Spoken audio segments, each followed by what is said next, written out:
Hello, everyone, and welcome back to Bricks and Dragons. Today, we're going to kind of start looking at some of the Star Wars ships that don't really get a lot of the attention and all that. Kind of putting it up here on Excel, so hopefully we can kind of look at it a little bit. And today, what we are looking at the Cinnagar Interceptor. Now, this comes from one of the comic lines here. Kind of put everything in here, so hopefully I don't have to keep going back and forth. Um, so this was a Interceptor by Signar and the Hosh Kessel drive design, heavily based on the ancient Kronos space frame interceptor used by the forces of Empress Tia during the time of the Great Hyperspace War. So this is a very old ship. This is actually from, as I scroll up here, the Old Republic. So if you're playing in an Old Republic or you need a ship to give some of your characters, starting off as a relatively cheap ship, um, we have a cost of 70,000 credits new. If you're going to give it to them, it is to me, it's a bug-ish design. Not saying it's a bad ship or anything else. Um, Again, it's only meant for a crew of one. So as we kind of go through this, um, in its heyday, the Kronos Spaceworks Interceptor was a formidable starfighter capable of rendering incoming threats harmless within within moments. While not the most powerful starfighter ever, the ship was quite fast for its time and often deployed in large numbers in order to overwhelm, kind of like what they did with the TIE fighter. Um, this was sought to. Uh, I think I'm missing some text here. Let me see if I can't bring up. Um, Here we are. All right, so um, let's see.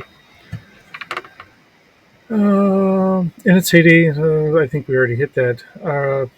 Yeah, we'll just kind of reread it. In its heyday, the Chronos Space Works Interceptor was a formidable starfighter capable of rendering incoming threats harmless within moments. While not the most powerful, it was quite fast for its time and often deployed in large numbers in order to overwhelm its opponents. Uh, HKD sought to emulate these threats or these traits with the Cygnar Interceptor. The ship shares the same strange arachnid design of its predecessor, which spreads four wings out, each tipped with a moderately powerful laser cannon. Beneath the cockpit rests a single ion cannon fitting for most planetary defense starfighters, which could also be fire linked to the laser cannons to add efficiency. Unlike the Kronos Spaceworks or Kroos, I'm thinking Star Trek, not Star Wars. Um, Spaceworks Interceptor, the Cygnar Interceptor is moderately shielded, though its hull armor can be considered at the standard for most starfighters. Additionally, this ship boasts impressive speed both when in space as well as in the atmosphere due to its advanced ion engines, um, which have been developed specifically for the Cygnar Interceptor.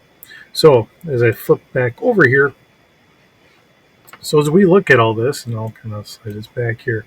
Um, so we have a length of 13 meters. So that for a fighter craft or whatever, it's pretty common. We have a crew of one. Um, Sensors. So if you're using it to try and scan stuff, we do have a added bonus here. Actually, no, that's going to be down here. Um, this is if you're just using this as a base. This was one of the nice things I liked about how D6 had done things. If you have a crew here, they have a sensor. Your starfighter piloting was this is their skill number, starship shielding and gunnery and all that. Typically, this would be for very novice pilots. Um, Cargo of 80 kilograms. Now, I'm in the United States, so I think that really equates down to. Let me do this real quick. I want to say it's probably about like 40 or 50 pounds. Um, So let me just kind of do kg pounds. Um, Actually, no, that's actually about 176 pounds. So that's quite a bit of weight that you can carry in there. Um, so I would say very uncomfortably, you could probably cram an extra person in there, although it's not going to be a very comfortable ride for anybody. Um, Consumables, we have 2 days. So that means that you're stuck in this thing for 2 days. It's not going to be a very comfortable thing. And essentially, I'm going to guess you have a couple food packs or whatever. Cost being about 70,000, brand new. That puts it relatively in the category of what a TIE fighter, a standard TIE IN would be. Um, Space being an 8, that's roughly getting about that same frame as well. We have a maneuverability of 2D plus 2, so again, it runs in that range of like a TIE fighter. So this would be very good for a planetary defense fighter. Of course, we already kind of read with the ion cannon that kind of aids with that. Uh, let's see, in the atmosphere, we can go up to about 1,050 kilometers an hour. So that's zooming through pretty good. A hull of 2D plus 2, so it is a little bit stronger than your TIE fighter. Your standard TIE fighter, I believe, is about a hull of 2D. Shields of 2D plus 2. So it's got shields to help protect it. We have our sensors here, which aren't very good, but as a planetary defense fighter, it's not bad either. And of course, we have four just regular laser cannons that are linked together. So we have a 2D for our fire control, has a front arc because they're on the tips. Um, we have a damage of 40. So there's a lot of other fighters that are actually doing a lot better. If you're getting this as a base fighter to hand out to a player or something like that, I could easily see someone trying to upgrade that. Swap things out so that way they could have a little bit better fire power. Fire power there. Um, And then we have an ion cannon. So our ion cannon is fairly weak, has a fire control of 2D plus 1, and it has a damage of 3. So really with our ion cannons, what we're doing is we are knocking out their power distribution. So we shut them down. We can capture them, haul them in wherever we got to go. Um, that's really the big design with the ion cannon. You're really just kind of shutting down their system so that way you have free run. You could have a bigger ship kind of use its tractor beam to haul them in, arrest whoever's attacking you or whatever else.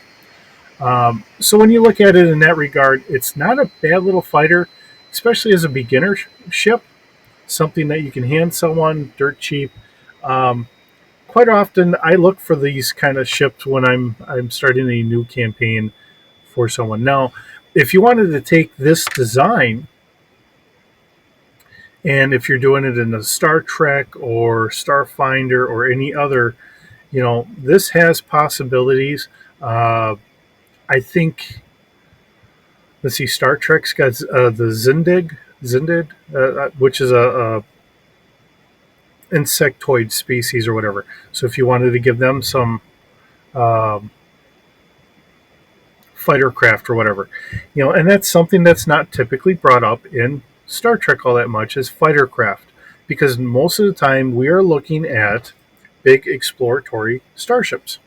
So adding this in here and talking to you about, yes, this is Star Wars, not Star Trek or Starfinder or any of the other ones that are out there, you know, um, it doesn't mean we can't share things back and forth.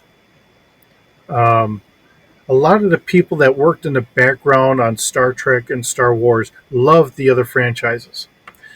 People complain that Star Trek is very nerdy, not as uh, really adventurous, because they have a lot more of the science stuff in there.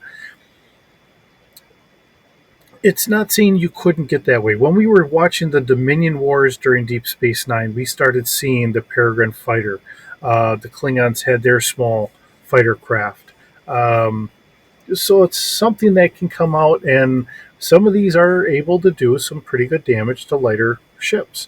So if you're talking about pirate vessels or something else, ships like this work very well for those cases in any sci-fi genre. And I will talk a lot about this stuff really in the Star Wars, but open it up because in my own mind, I don't mind borrowing from one to the other. I'd love to see Star Trek ships in Star Wars. Maybe take the saucer section and put on the big engine pack that you see from the Corellian Corvette. So, uh, ideas like that. Doesn't mean you can't flip them back and forth. On maybe on the wings, you have little warp nacelles or something. Make it your own. Add it into your own game or whatever. But that's the idea. Um, as a fighter and talking in a strictly Star Wars, it is a very good starting fighter. If you take this design and you throw it into Star Trek, because I'm doing Star Trek a lot, or getting into a little bit more Star Trek for doing it as a role playing game and all that, um, it would be a size one. Really, I believe it would be a size one fighter craft that you could throw in there. Then you can just go from there. So, but as a quick overview, just kind of looking at it, I'm looking at this and I don't see a lot of these. So I think we'll start a little series on this, and we're going to keep going with our other stuff. So with that, have a good day. Thanks for joining me. We'll see you in the next video.